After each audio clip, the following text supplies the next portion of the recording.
Ever wondered why some people snore so loudly while sleeping? When you fall asleep, the muscles in your throat relax.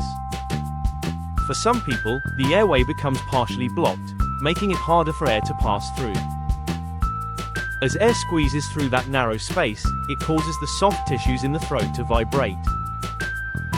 Those vibrations are what create the snoring sound you hear at night.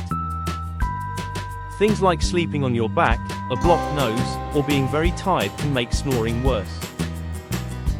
So snoring is basically your throat vibrating while you breathe in your sleep.